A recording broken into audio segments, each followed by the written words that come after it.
মৰমৰ ছাত্ৰ ছাত্ৰীসকল, আমি আজি এটা বিশেষ আৰু এটা বেলেগ টপিকক লৈ আলোচনা কৰিব ওলাইছোঁ, যিটো আচলতে আমাৰ প্ৰত্যেকজন ছাত্ৰ ছাত্ৰীয়ে জানিবলৈ ইচ্ছা কৰিব। যে কথাটো হ'ল যে আমাৰ একেবাৰে ওচৰত অসমৰ একেবাৰে চুবুৰীয়া এখন দেশ ভূটান। তোমালোকে নিশ্চয় নাম শুনিছা বা কোনোবা হয়তো তালৈ গৈও পাইছা।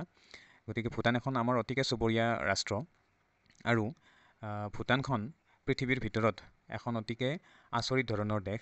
যদিও ই আকাৰত যথেষ্ট সৰু, তথাপি এই দেশখন পৃথিৱীৰ আন দেশবিলাকৰ তুলনাত কিছু পৰিমাণে ব্যতিক্ৰম।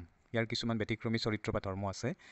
গতিকে আজি আমি এই ভিডিঅ'টোৰ জৰিয়তে তোমালোকক ভূটানৰ বিষয়ে কিছু নজনা কথা তোমালোকক ক'বলৈ ওলাইছোঁ। মই ভাবোঁ তোমালোকে যথেষ্ট ভিডিঅ'টো ভাল পাবা।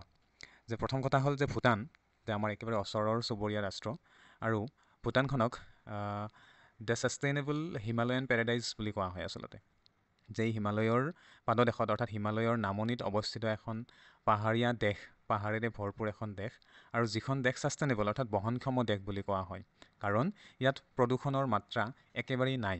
প্ৰদূষণ নাই। আমাৰ যিটো সময়ত আমাৰ পৃথিৱীৰ দেশবিলাকে যথেষ্ট প্ৰদূষণৰ সন্মুখীন হৈছে, সেইখিনি সময়ত কিন্তু ভূটানখন এতিয়ালৈকে প্ৰদূষিত হোৱা নাই। ইয়াত প্ৰদূষণৰ মাত্ৰা 0, অৰ্থাৎ একেবাৰে শূন্য অৱস্থাত আছে। ইয়াত প্ৰদূষণ একেবাৰেই নাই। গতিকে আহাচোন আমি ইয়াৰ বিষয়ে কেইটামান নজনা বা ইণ্টাৰেষ্টিং কথা আমি আজি এই ভিডিঅ'টোৰ জৰিয়তে আমি জানিবলৈ চেষ্টা কৰিম। যে ভূটানখন তোমালোকে দেখিছা, ইয়াত যিটো ৰঙা ৰঙাকৈ দেখুওৱা আছে, এইখন হৈছে ভূটান। গতিকে আমাৰ এছিয়া মহাদেশ, এইখন এছিয়া মহাদেশৰ একেবাৰে সমাজতে আমাৰ ভূটানখন অৱস্থিত। ভূটানৰ দক্ষিণ ফালে অসমখন আছে। তাৰপিছত ভূটানৰ উত্তৰ ফালে এইফালে চাইনা হ'ব, এইখিনি চাইনা পৰিব, চাইনা, ঠিক আছে। তাৰপিছত পশ্চিম ফালে কিছু অংশ নেপালৰ অংশ এটা আছে। তাৰপিছত ৱেষ্ট বেংগলো পৰে ভূটানৰ এটা ছাইডত, অৰ্থাৎ মানে আমাৰ একেবাৰে যিটো ভাৰতৰ লগত অসমখন সংযোগ হৈ থকা যিটো আমাৰ চিকেন নেক বুলি কোৱা হয়, মুৰ্গীৰ গল বুলি যিটো কোৱা হয়, সেই অংশটোৰ সৈতে ভূটানৰ একেবাৰে ওচৰৰ সম্পৰ্ক। গতিকে আমি যদি চাওঁ, গতিকে এই ভূটানখন মানে ভৌগোলিকভাৱে আমাৰ ভাৰতবৰ্ষৰ কাৰণে অতিকে গুৰুত্বপূৰ্ণ এখন ৰাষ্ট্ৰ। কাৰণ আমি জানো যে আমাৰ সচৰাচৰ আমাৰ শত্ৰু ৰাষ্ট্ৰ বুলি কোৱা হয়, অবিশ্বাসী বন্ধু বুলি কোৱা হয় চাইনাখনক। গতিকে চাইনাৰ লগত আমাৰ ভাৰতবৰ্ষৰ বৈদেশিক সম্পৰ্ক ইমান এটা উন্নত বা ভাল নহয়। গতিকে এই দুখন ৰাষ্ট্ৰৰ মাজত ভাৰত আৰু চাইনাৰ মাজত ভূটানখন এখন বাফাৰ ষ্টেট হিচাপে কাম কৰি আছে। বাফাৰ ষ্টেট মানে হ'ল দুখন মানে সংঘাতত থকা ৰাষ্ট্ৰৰ মাজত এখন সৰু ৰাষ্ট্ৰ, যিয়ে দুখন ৰাষ্ট্ৰৰ সংঘাতটো প্ৰশমিত কৰি ৰাখে। অৰ্থাৎ যুদ্ধ বিগ্ৰহ হ'ব খুজিলেও সেই ৰাষ্ট্ৰখনে আমাক নিয়ন্ত্ৰণ কৰাত সহায় কৰে। গতিকে ভূটানখন আমাৰ চাইনা আৰু ইণ্ডিয়াৰ বৈদেশিক সম্পৰ্কৰ ক্ষেত্ৰতো যথেষ্ট এটা গুৰুত্বপূৰ্ণ ভূমিকা পালন কৰে। আৰু এটা খুব ভাল কথা যে চাইনাতকৈ, অৰ্থাৎ চাইনাখনৰ লগত ভূটানৰ যিমান এটা ভাল সম্পৰ্ক, তাতকৈ কিন্তু ভাৰতবৰ্ষৰ লগত ভূটানৰ যথেষ্ট বেছি ভাল সম্পৰ্ক বৰ্তমান চলি আছে। আৰু মই পিছলৈ ভাৰত আৰু ভূটানৰ বৈদেশিক সম্পৰ্কক লৈ মই পিছত তোমালোকক আৰু এদিন ভালকৈ ভিডিঅ' এটা বনাই দেখাম। আজি জাষ্ট ভূটানৰ বিষয়ে কেইটামান ইণ্টাৰেষ্টিং ফেক্ট অৰ্থাৎ কথা তোমালোকক ক'ব ওলাইছোঁ। প্ৰথম কথা হ'ল যে ভূটান এখন ৰাজতন্ত্ৰ, অৰ্থাৎ ইয়াত ৰাজতন্ত্ৰ চলি আছে। কিন্তু ৰিচেণ্টলি অৰ্থাৎ 2006 চনৰ পৰা ভূটানখনত গণতান্ত্ৰিক চৰকাৰৰ ব্যৱস্থাও ইয়াত আৰম্ভ হৈছে। অৰ্থাৎ ৰজাজনে ৰাষ্ট্ৰৰ প্ৰধান হিচাপে থাকে, আৰু চৰকাৰ প্ৰধান হিচাপে ইয়াত চৰকাৰখন ডেম'ক্ৰেটিকেলি অৰ্থাৎ গণতান্ত্ৰিকভাৱে নিৰ্বাচিত এখন চৰকাৰ আছে, য'ত প্ৰধানমন্ত্ৰীজনে মানে দেশৰ চৰকাৰ পৰিচালনাৰ দায়িত্ব গ্ৰহণ কৰে। আৰু ভূটানখন প্ৰধানত বুদ্ধ ধৰ্মীয় মানুহেৰে পৰিপূৰ্ণ এখন দেশ। ইয়াৰ অধিকাংশ মানুহে বুদ্ধ ধৰ্মত বিশ্বাস কৰে। গতিকে এইখন ভূটান দক্ষিণ এছিয়াৰ এখন ৰাজতন্ত্ৰ, অৰ্থাৎ গণতান্ত্ৰিক দেশো বৰ্তমান, ৰাজতন্ত্ৰ প্লাছ গণতন্ত্ৰ, অৰ্থাৎ চৰকাৰখন গণতান্ত্ৰিকভাৱে পৰিচালিত হয়, কিন্তু তেওঁলোকে ৰাজতন্ত্ৰটো এতিয়াও নোহোৱা কৰি দিয়া নাই, য'ত ৰাজতন্ত্ৰ এতিয়াও চলি আছে।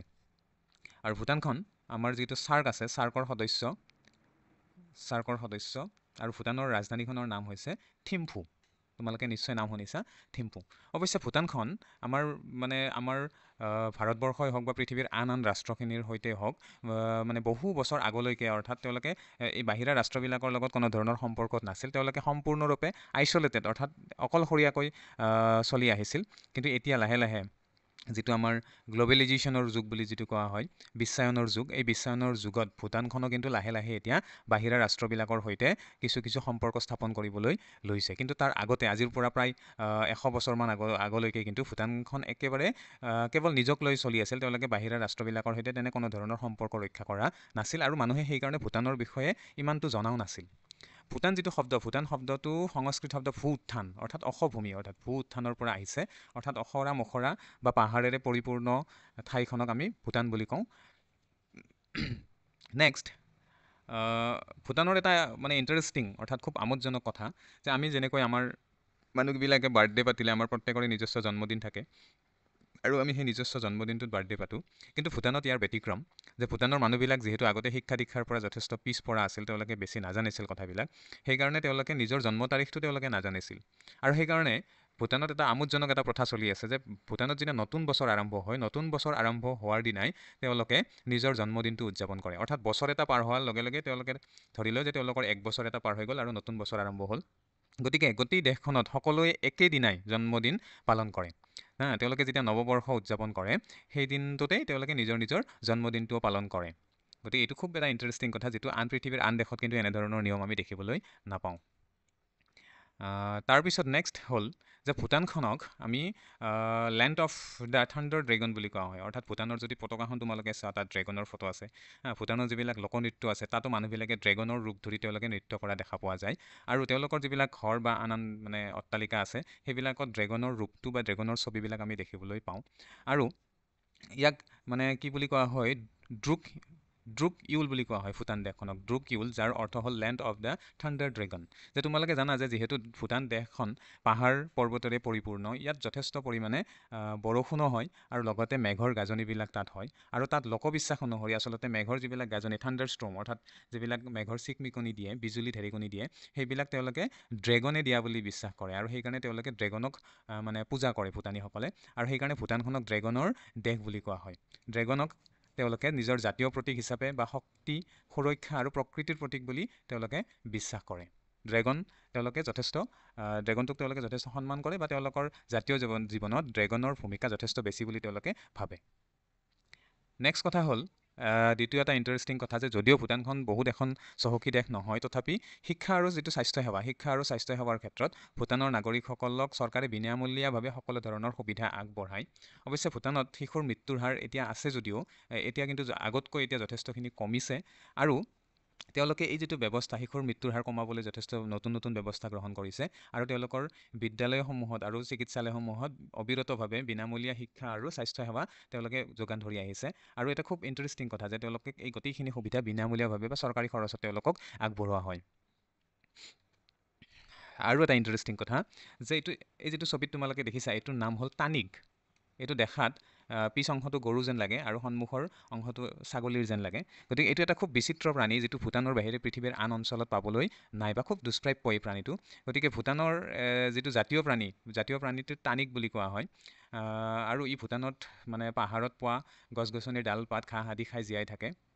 আৰু এই প্ৰাণীটো নিমখ খাই ভাল পায়। আৰু সেইকাৰণে ভূটানৰ যিবিলাক ইণ্ডাষ্ট্ৰিয়েল এৰিয়া আছে, ঔদ্যোগিক অঞ্চল আছে, তাত আৱৰ্জনাবিলাকত ই লুকাই থাকি নিমখ খাবলৈ আহে, নিমখ খাই যথেষ্ট ভাল পায়। আৰু এটা লোককথা আছে যে ভূটানীসকলে বিশ্বাস কৰে যে এই যিটো জীৱ আগতে নাছিল, তেওঁলোকৰ কোনোবা এগৰাকী দেৱতাই এটা ছাগলীৰ মূৰ আৰু গৰুৰ অৱশিষ্ট অংশ, গৰুৰ দেহটো লগাই এই প্ৰাণীটো সৃষ্টি কৰিছিল। আৰু সেইকাৰণে তেওঁলোকে এই প্ৰাণীটোক যথেষ্ট দেৱাংগ প্ৰাণী হিচাপে বা দৈবিক প্ৰাণী হিচাপে তেওঁলোকে গণ্য কৰে। আন এটা ইণ্টাৰেষ্টিং কথা যে যেতিয়া আমি ভূটানীসকলে আচলতে বইল বস্তু খাই ভাল পায় আৰু তেওঁলোকে জলকীয়া জাতীয় বস্তু খাই যথেষ্ট ভাল পায়। কিন্তু এটা ইণ্টাৰেষ্টিং কথা যে তেওঁলোকক যদি আমি প্ৰথমবাৰৰ বাবে খাদ্য দিওঁ, যাচোঁ, তেতিয়া তেওঁলোকে সন্মানৰ খাতিৰতেই হওক বা কৃতজ্ঞতা প্ৰকাশ কৰিবলৈ তেওঁলোকে প্ৰথমবাৰত কিন্তু সেইটো খাবলৈ অস্বীকাৰ কৰে।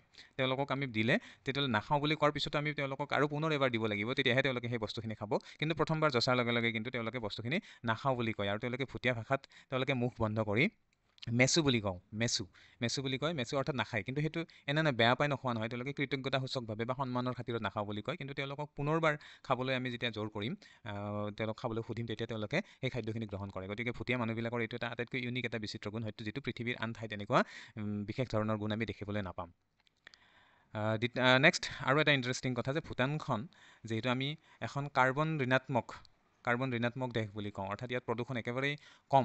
আৰু ইয়াৰ প্ৰায় 70% ঠাই এতিয়াও জংঘলে আগুৰি আছে, প্ৰায় 70%।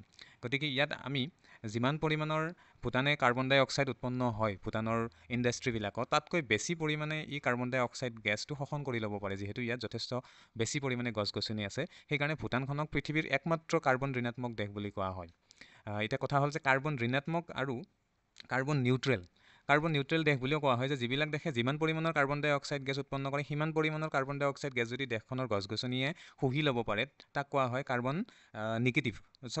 কাৰ্বন কাৰ্বন নিউট্ৰেল বুলি কোৱা হয়।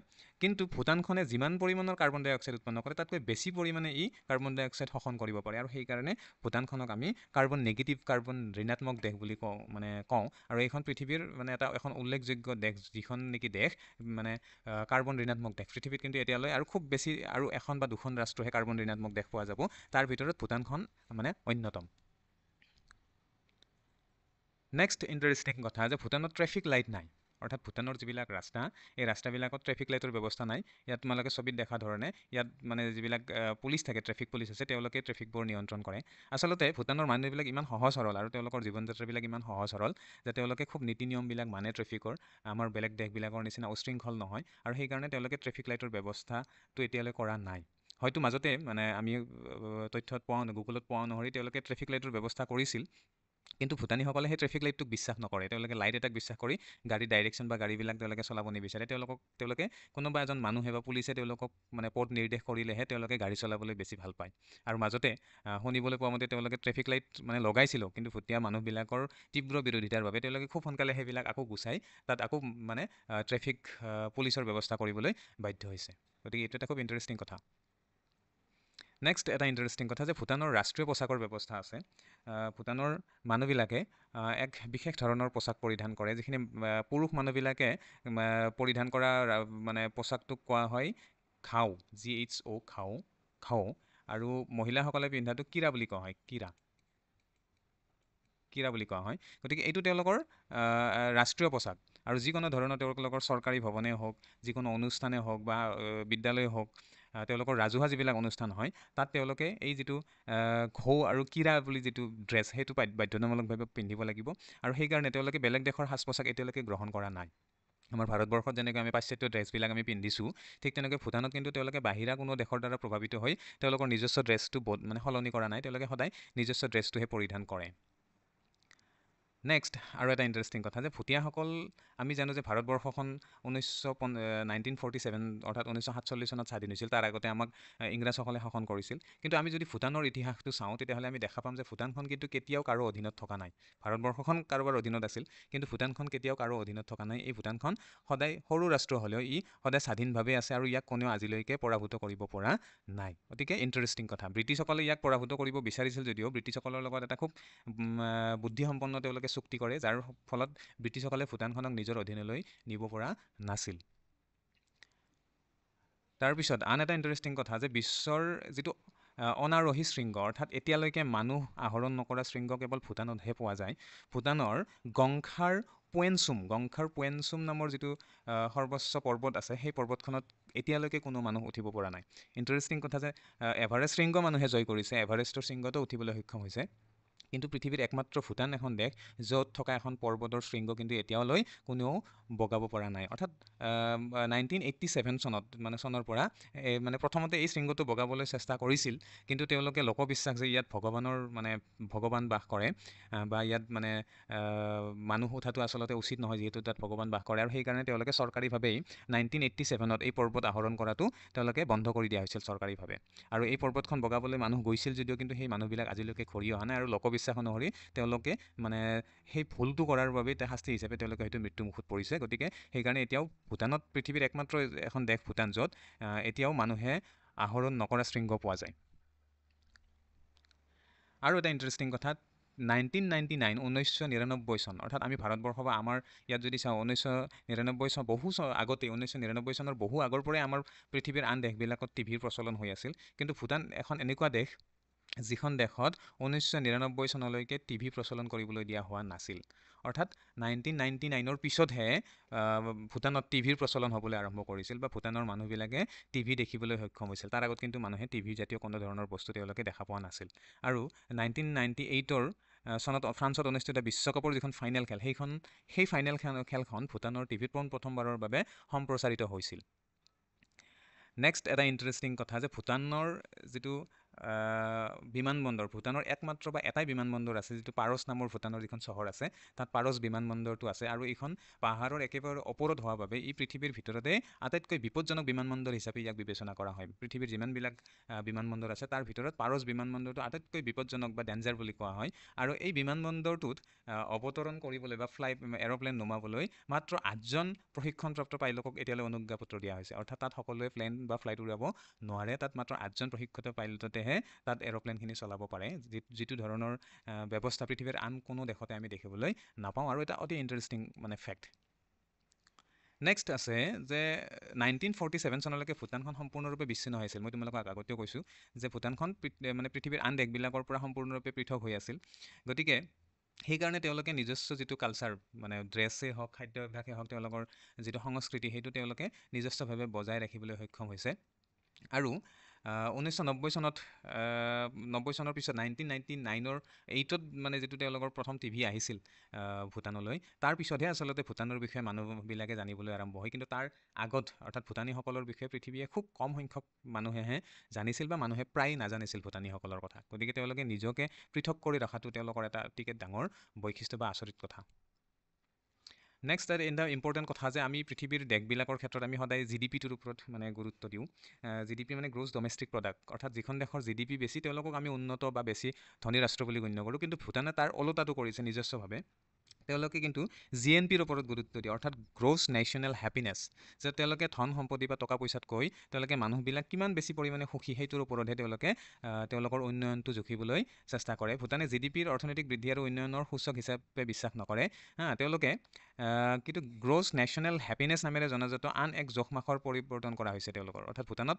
GNPৰ ব্যৱস্থা কৰিছে তেওঁলোকে এই বস্তুকেইটা মানে মাপকাঠি হিচাপে ব্যৱহাৰ কৰে যে মানুহবিলাক আচলতে সুখী হয় নে নহয় তেওঁলোক অৰ্থনৈতিকভাৱে আগবঢ়া হ'লেও যদি সুখী নহয় তেনেহ'লে কিন্তু তেওঁলোক উন্নত হোৱা নাই বুলি তেওঁলোকে ভাবে আৰু তেওঁলোকৰ GNPটো 4টা স্তম্ভৰ ওপৰত মানে তেওঁলোকে GNPটো মানে লক্ষ্য কৰে এটা হ'ল বহনক্ষম উন্নয়ন হৈছেনে নাই সাংস্কৃতিক মূল্যবোধ তেওঁলোকৰ ঠিকে আছে নে নাই সংৰক্ষণ হৈ আছে নে নাই বা ইয়াৰ প্ৰসাৰ হৈছে নে নাই সুশাসন চলিছে নে নাই আৰু মানে সুস্থ পৰিৱেশ চলিছে নে নাই সুস্থ পৰিৱেশ সুশাসন বহনক্ষম উন্নয়ন আৰু সাংস্কৃতিক মূল্যবোধৰ সংৰক্ষণ আৰু প্ৰসাৰ এই বিষয়কেইটাৰ ওপৰত তেওঁলোকে বেছি গুৰুত্ব দিয়ে আৰু এইকেইটাৰ উন্নতি হ'লেহে তেওঁলোকে ভাবে যে দেশখনে উন্নতি হৈছে অৰ্থাৎ তেওঁলোকে অৰ্থনৈতিকভাৱে আগবঢ়া বা পিছ পৰি থকা কথাটোত কিন্তু ইমান বেছি গুৰুত্ব নিদিয়ে এইটো এটা ইম্পৰ্টেণ্ট পৃথিৱীৰ বাকীবিলাক দেশতকৈ এটা ব্যতিক্ৰমী পদক্ষেপ নেক্সট আৰু এটা ইণ্টাৰেষ্টিং বৈশিষ্ট্য যে ভূটানত মানে এনেকুৱা এখন ৰাষ্ট্ৰ য'ত মহিলাসকলক বা মানে পুৰুষতান্ত্ৰিক সমাজ ব্যৱস্থাতকৈ মহিলাতান্ত্ৰিক সমাজ ব্যৱস্থাটোক বেছি গুৰুত্ব দিয়া হয় অৰ্থাৎ মহিলাসকলে পৰিয়ালৰ নেতৃত্ব দিয়ে তেওঁলোকে দোকানৰ পৰা খেতিৰ পৰা আদি মূল কামখিনি ব্যৱসায় আদি মহিলাসকলে চলায় আৰু উত্তৰাধিকাৰী সূত্ৰে আমাৰ যেনেকৈ ল'ৰা সন্তানটোৱে দেউতাকৰ সম্পত্তিখিনি লাভ কৰে ঠিক তেনেকৈ ভূটানীসকলৰ কিন্তু উত্তৰাধিকাৰী সূত্ৰে তেওঁলোকে মাকৰ পৰা জীয়েকেহে তেওঁলোকৰ সম্পত্তিখিনি লাভ কৰে আৰু ইণ্টাৰেষ্টিং কথা যে বিয়া হোৱাৰ পিছত পুৰুষজনহে পত্নীৰ ঘৰলৈ যাব লগা হয় যিটো আমাৰ চুবুৰীয়া ৰাজ্য মেঘালয়ত প্ৰচলন আছে ঠিক একেই নিয়ম ভূটানতো দেখিবলৈ পোৱা যায় অৰ্থাৎ মেট্ৰিয়াৰ্কেল ছ'চাইটি বা মেট্ৰিলিনিয়েল ছ'চাইটি বুলিও আমি কওঁ মাতৃপ্ৰধান সমাজ ব্যৱস্থা বুলি আমি কওঁ গতিকে আজিলৈ ইমানেই আমি ভূটানৰ বিষয়ে কেইটামান নজনা কথা আমি জানিলোঁ মই পৰৱৰ্তী ক্লাছত তোমালোকক ভূটান আৰু ভাৰতৰ ৰিলেশ্যন বা সম্পৰ্কৰ বিষয়ে মই বিশদভাৱে এটা ভিডিঅ' বনাম তোমালোকক আজিলৈ ইমানেই এইখিনি মই ভাবোঁ তোমালোকক যথেষ্ট আমোদ দিব এই কথাখিনিয়ে ধন্যবাদ